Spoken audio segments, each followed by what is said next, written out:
Well, my friends, my name is Darren Gerdes, and here is the news for today. This is the daily brief. 1,060 Russians off the battlefield, 25 tanks. That's significant. 25 tanks. Remember, the replacement value is about 4 a day that the Russians can refurbish and put back into service.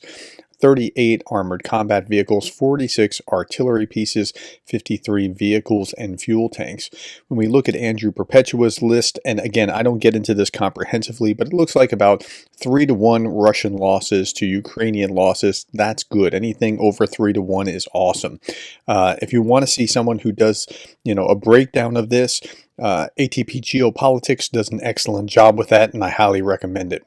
Okay, over the past 7 reconnaissance drones were destroyed by air defense in the south and east of Ukraine. This number is frightening me because I know that they're building for a massive attack by restricting daily attacks to, less than a dozen or so, and something's coming in not too long in my estimation. Okay, Russian forces fired more than 20 shells at civilians in Kromovokivka village, Kherson Oblast. A 32-year-old man was injured and is currently in the hospital. They're just targeting houses in this village. They're just destroying it. That's what they're trying to do. This is a war crime, and nobody's saying anything. Russia claimed to capture 2 villages in Donetsk, but again, what they're doing here is capturing these things at a very high cost, and that's really the headline here. Russia said on Sunday its forces had captured 2 villages in the Donetsk region of eastern Ukraine, Progress and Yevgenyivka, a few kilometers apart as they push toward Pokrovsk. So what are we talking about? Here's the salient as they're moving in. Here's Avdiivka that they took, so very long to take and struggled to take, and then they're just pushing this way. They're trying to get to Pokrovsk or somewhere to cut off these highways, and they're doing it inch by inch, kilometer by kilometer. They're doing it with heavy casualties, and so there's a trade-off here between the real estate that they're actually taking and the amount of insane levels of casualties that they're willing to endure. It's not just me saying this. This is the British intelligence update for 30 July 2024. In July 2024, Russian ground forces maintained continuous attacks in central Donetsk Oblast. The Russian ground forces made steady advances westward, taking control of several villages and moving closer to the logistics hub of Pokrovsk. Russian ground forces also made advances northwards into the town of New York, which had been on the front line since 2014. The town is almost certainly contested between Russian ground forces and Ukrainian armed forces. But here's the paragraph that matters. It is likely that Russia will continue to make tactical, not strategic, tactical is short-term, strategic is long-term, advances in the coming weeks. However, its overall operational capability remains limited by several factors, including a high attrition rate, limited training, and a shortage of officers. So they are taking ground, but they're doing it at a very, very heavy cost. Okay, what else is happening? An elite brigade repels a massive Russian armored assault. Let's look at the actual article. The 79th Air Assault Brigade, they detected this large armored column from a distance, raised the alarm across responsible Ukrainian units in the area. Given the size of the enemy forces, it was evident that relying solely on minefields would be insufficient to hold the Russian offensive. So they inflicted substantial damage by taking out the lead vehicles in each subgroup. 6 out of 11 tanks were destroyed, 10 out of 46 armored fighting vehicles were taken out, 12 motorcycles were obliterated. Like, if you're running into combat into a motorcycle, you're not going to last very long. And of the 200 Russian troops, 40 were killed, 37 were injured. So again, they're taking ground little by little, but it's at a substantial cost. Russian oil depot burns for 2 days following Ukrainian drone strike. We talked about that the other day, but here it is. It's 48 hours. It was in the Kursk region, but the hits keep coming. So an explosion and dense smoke have been reported in Rostov, likely at a warehouse containing drone components. Here's another view. Warehouse in Rostov-on-Don caught fire after a strong explosion. Propagandists complained that the city is drowning in acrid smoke. According to their version, polycarbonate is burning there. Ukrainian UAVs attack oil depot. 5 drones shot down over Russia's Kursk region, Moscow says. So here, Authorities in the Kursk Oblast reported that they had successfully shot down airborne targets over the region. The acting governor, Alexei Smirnov, announced that at least 4 AFU missiles had allegedly been destroyed in the sky. Later, it became known that the UAVs had attacked an oil depot in the Kursk Oblast, resulting in fire in 3 tanks. So fire in 3 tanks probably doesn't come from being shot down in the sky, but something actually hitting. But it doesn't really matter what they say. What matters is the effect that they have after all. Okay, airstrike on Russian command post and UAV ground control stations.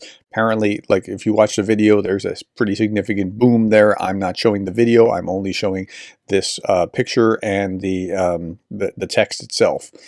According to Russian sources, Ukrainian drones attempted to attack the Mozdok airfield in North Ossetia. There were signs of missile launches from air defense, but initially there are no reports of damage or casualties. We don't know what has been hit or not hit. In other news, as claimed, North Korean Bullseye 4 in service with the Russian army was seen at the border in the Kharkiv region. This is what this vehicle looks like. The Russians begin using the North Korean self-propelled missile systems against Ukraine, and they apparently have some significant capacity, and that's why they're being deployed. Following the July 18th meeting with President Zelensky, the UK is now regenerating the production of essential gun barrels to keep Ukraine's guns firing. Okay, so this is a war where artillery is known as the king of battle, where artillery is very prominent. But artillery pieces, the barrels wear out after so many firings of it, and so they have to be replaced. And so this is a very positive sign to see these barrels being replaced in the UK. Ukrainian military intelligence claims a role in a deadly Wagner ambush in Mali. So, as you know, there was this ambush in Mali where the local fighters, rebels, militia, whatever, were targeting Russian Wagner fighters, killed a commander that was in Bakhmut, and killed the author of the Gray Zone. I talked about that over the last couple of days. Well, apparently Ukrainian intelligence was at least working with these fighters who were targeting Wagner in some capacity, whether giving them details of where they were or just what, we don't exactly know. So the Ukraine's military intelligence said it claimed it was involved in this ambush. The rebels received necessary information, not just information, which enables successful military operation against Russian war criminals. So in response, now Russia may deploy its Africa Corps to some African countries after mercenaries from the private military company Wagner were defeated in Mali near the Algerian border, as is stated in a report by the American Institute for the Study of War. So it just means that Russia has to spend more resources somewhere else, not in Ukraine, and so that's a win in and of itself. The Pentagon's announcing another $1.7 billion security assistance package for Ukraine, including $2 million in immediate military aid and $1.5 billion for long-term contracts. Okay, look at how that's broken up. $1.5 million is not going to get there anytime soon. $200 million is all that's getting there immediately. So it's kind of like this is what's going on with the F-16s. This is the New York Times. Due to limited pilot training and aircraft numbers, only about 10 F-16 jets may see combat in 2024. That's ridiculously low.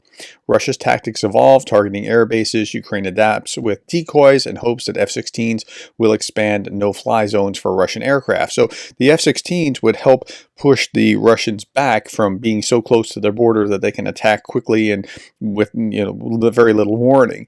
But there's so few of them, and it's like we're just drip feeding Ukraine the resources that it needs to defeat Russia, and it's very frustrating to watch.